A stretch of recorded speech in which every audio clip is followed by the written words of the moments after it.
சௌமியா அங்கே வந்தது. மாமா என்றது, ஏமா என்று.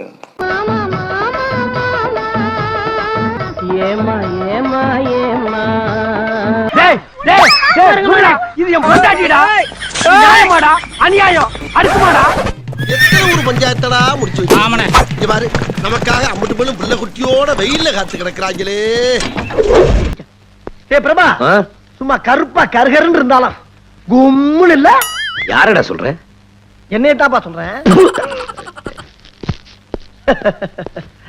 பொறாமடா பொறாம. என்ன ஏண்டா இம்புட்டு அழகா படைச்ச ஆண்டவா. கண்ணாடி காது கேட்கணும்னு ஒரு வயலும் சொல்லலையே.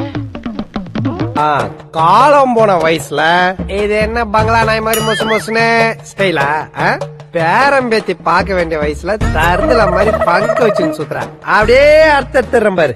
அகில இந்திய அண்ணா திராவிட முன்னேற்ற கழகமும் பாரதிய ஜனதா கட்சியும் கூட்டணி அறிவித்ததிலிருந்து கொஞ்சம் திராவிட முன்னேற்ற கழகத்திற்கு நிலை தடுமாற்றம் ஏற்பட்டு இருக்கிறது. ஒரு நாள் தொடர்வதும் அடுத்த தலைமுறைக்கு ஆபத்து. உங்களுக்கு தாண்ட ஆபத்து. எந்த நேரத்திலும் போலீஸ் வரும், ஜாக்கிரதை. இந்த தீய திமுக அரசு மக்கள் விரோத அரசு. அதுவும் இது தொடருமானால் அடுத்த தலைமுறை அழிந்து போகும் அப்படிங்கிற காரணத்தினால இந்த தீய அரசை நீக்கிறதுக்கான ஒத்த கருத்துள்ளவர்கள் ஒன்னா வந்திருக்காங்க. உங்களுக்கே பதட்டம். போன மாசம் தானே நான் அடிச்சேன். அது போன மாசம், நான் சொல்றது இந்த மாசம். எடப்பாடி பழனிசாமி இன்னைக்கு இந்த தருணத்துல கூட அவருக்கு மிரட்டல் வந்துட்டு இருக்குமா? பிஜேபியோட கூட்டணி வைக்க சொல்லி மிரட்டல், கோரிக்கை இல்ல மிரட்டல். முடியாது, பாத்துக்கலாம். சரியான ஆம்பளையா இருந்தா இங்க பேசிக்கிட்டு இருக்கா தெரியுமா? அவரு லீடரா, நான் மோடியோட பக்தன் சொல்ற ஒரு லீடரா? நீ வேற தெரியாம அம்மாவின் உண்மை விசுவாசின்னு சொல்றீங்கல்ல, அந்த அம்மா வந்து இப்படி பேசி ஜெயிச்ச ஒரு டயலாக நெறியாளர் கேட்கிறாரு. ஏன் சார் மோடியா ஏங்க எலெக்ஷனுக்கு பேசுறதுங்க அப்படின்னா உங்ககிட்ட கட்சியை ஒப்படைச்சா இவர் அடகு பெற மாட்டாரா? அடகுலாம் இல்ல, வித்துருவார்.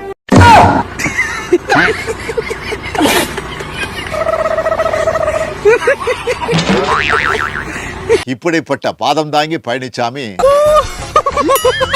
எல்லா சர்வேக்களும் கருத்து கணிப்புகளும் திராவிட முன்னேற்ற கழக கூட்டணி முழுமையாக தோற்கடிக்கப்படும் அப்படிங்கிற சூழ்நிலை இருக்கிறதுனால கொஞ்சம் அங்கே பாரு கண்ணா.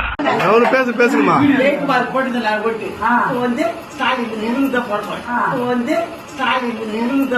பாத்தியால வெட்டிக்கல் சண்டோட மக்கள் இருந்து ஒருத்த வந்தாடா.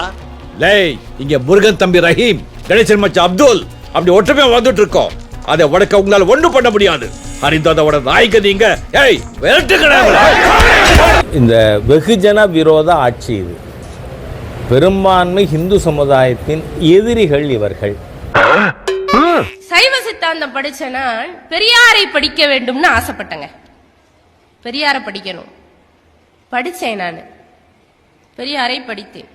ஒரு காலத்துல பெண்கள் வெளியில வரக்கூடாது, யாருக்கிட்டையும் பேசக்கூடாது அப்படிங்கிற காலம் இருந்தது. அதெல்லாம் மாறுறதுக்கு ஒரு காரணமா இருந்தவர் பெரியார். அவர் மேல எனக்கு பெரிய மதிப்பு உண்டு. இப்ப நான் உங்க முன்னாடி மேடையில உட்காந்து பேசிக்கிட்டு இருக்கேன் பாத்தீங்களா? நீங்க எல்லாரும் வீட்டுல பாத்திரம் விளக்க கிடந்தாலும் பரவாயில்லன்னு வந்து உட்காந்து நான் பேச கேட்டுக்கிட்டு இருக்க பாத்தீங்களா? கேட்டிருக்கீங்களா? இதுக்கெல்லாம் காரணம் பெரியார்னு நான் சொல்றேன். ஒரு சமூக மாற்றம் அவரால் நிகழ்ந்தது அப்படிங்கிறது மறுக்க முடியாத உண்மை. ஒரு ஆன்மீக சொற்பொழிவாளரா ஒரு சைவ சித்தாந்தம் பேசுற ஒரு மேடையில உட்கார்ந்து ஒரு கோயில் நிகழ்ச்சியில இதை என்னால தைரியமா சொல்ல முடியும். ஏனென்றால் நான் பெரியாரை படித்திருக்கிறேன், பெரியாரால் நான் பேசிக் கொண்டிருக்கிறேன், ஆன்மீகம் தான் பேசுறேன். இந்த மாதிரி தீவிர ரசிகர்கள் உனக்கு இருக்கிற வரைக்கும் தமிழ்நாட்டில் உன்னை யாரும் அசைச்சிக்க முடியாது. அவர் சொல்றாருங்க, கடவுளை மற, மனிதனை நினை.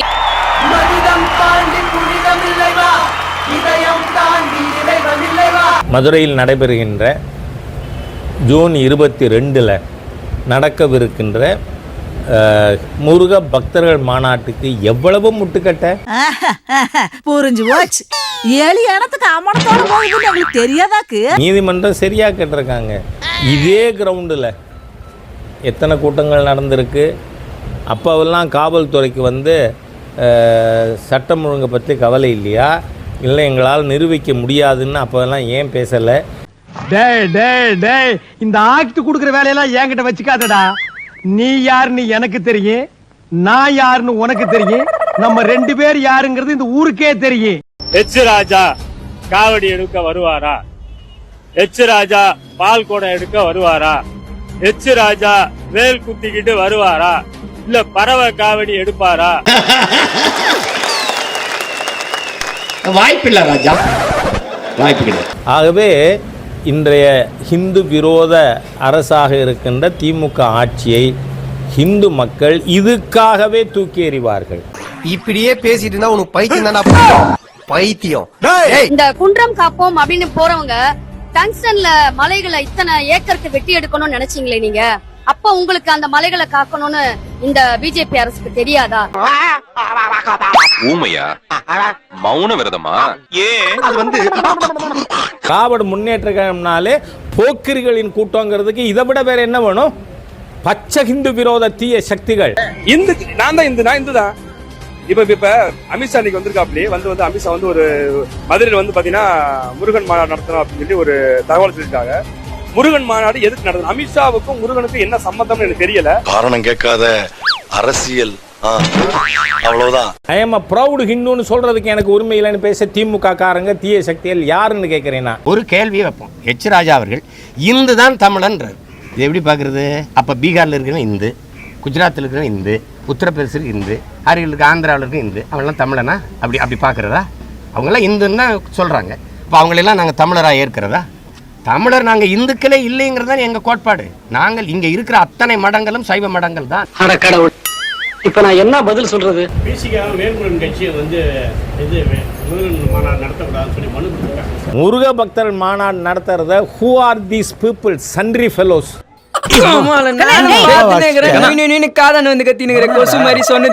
அதனால இந்த ஹிந்து முருக பக்தர்கள் மாநாட்டுக்கு தடை போடுறதே ஒன்னே போறோம்.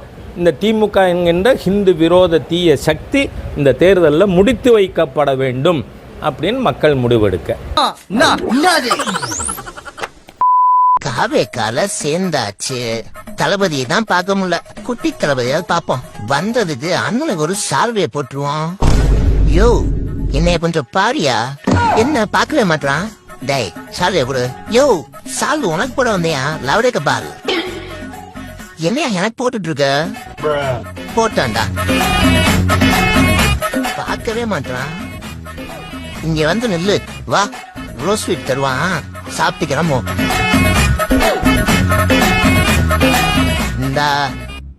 இந்தா நல்ல ஸ்வீட்டு புடி, கிளம்பு போ. இளவு வேலையை பாருங்க, போங்க, கொஞ்சம் பொரியா. அப்புறம் ஒரு சின்ன ரிக்வெஸ்ட், இந்த 2026 பற்றியோ இந்த காமராஜர், இளைய காமராஜர் அப்படிலாம் எதுவும் சொல்லாதீங்க. நீங்கள் உங்களுடைய டீச்சர்ஸ், உங்கள் ஸ்கூலை பற்றி பேசுங்க, மற்ற விஷயங்கள் பேசுங்க. தயவு செஞ்சு இந்த மாதிரிலாம் எதுவும் பேசாதீங்க. தேங்க்யூ. நீ பாட்டுக்கு ஏதாவது சொல்லிட்டு போயினா அணைக்கிறது யாரு? அவன்ல போடா, நீ பஞ்சாயத்துல வந்து கிழிச்சு போடா. நீங்க ஏன் தமிழக வெற்றிக்கலாம் ஆரம்பிச்சீங்க? ஏன் உங்களுக்கு தெரியாதா? எனக்கு தெரியும். அப்புறம் ஏன் கேக்குறீங்க? கேரளாவில் இந்த கட்சி ஆரம்பிச்சிருக்கலாமே. போல நான் கேட்டுட்டு தான் மறுவேளை பார்ப்பேன். AK-74 ஒரு ஆயுதம், அது வந்து ரஷ்யால இருந்து வந்திருக்கேங்க. அரிசி போல தான் தோட்டா இருக்கும், ஆனாலும் வந்து ஒரு நெஞ்சில பட்டுச்சுன்னா முதுகுக்கு பின்னாடி எதுவும் இருக்காது. ரொம்ப சந்தோஷமா இருக்குண்ணா. இந்த ஊருக்காரன் பூரா அவங்கள கோயில வச்சு கும்பிடுவான் சாமி. நான் கோடி கணம் வச்சுட்டு மூளை 24 மணி அரிக்குது எனக்கு. சொரிஞ்சு விட்டுரு. எல்லா ஜோசியக்காரனும் ஏமாத்திருக்கான். என்ன சொல்லிக்கிறாங்க? ஸ்டாலின் ஜெயிக்க மாட்டாருன்னு சொல்லிக்கிறாங்க எல்லா ஜோதிடர்களும். அத்தனை ஜோதிடர்களும் ஸ்டாலின் ஜெயிக்க மாட்டாரு ஜோசியர் போட்டு அவ்வளவுதான். பிரசாந்த் கிஷோர் ஐடியா வாங்குச்சா வாங்கலையா? அதான் கேள்வி. சொல்லுங்க. மோடி விடுங்க. திமுக வாங்குச்சா இல்லையா? ஆம் இல்லை. அதே ஆம் இல்லை. வேலை பார்த்த ஒருத்தர் எடப்பாடி பழனிசாமி ஐடியா சொல்லிட்டாரா இல்லையா? சரவணன் சார், நான் இடைவேளை ஒரே வார்த்தை பிரசாந்த் கிஷோர் ஐடியா வாங்கி உங்களை ஜெயிக்க சொல்லுங்க, நான் சேலஞ்ச் பண்றேன்.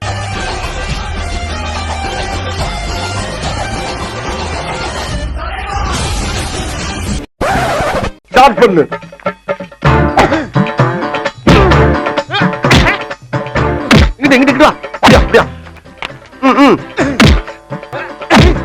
பிடைக்கலடி மண்டையில மட்டும் அடிச்சிடாத குலக்கேசல் உள்ள போயிருவேன். சரியா? உங்க வீட்டு பிள்ளையா நினைச்சு எல்லாரும் என்னை மன்னிச்சிருக்க.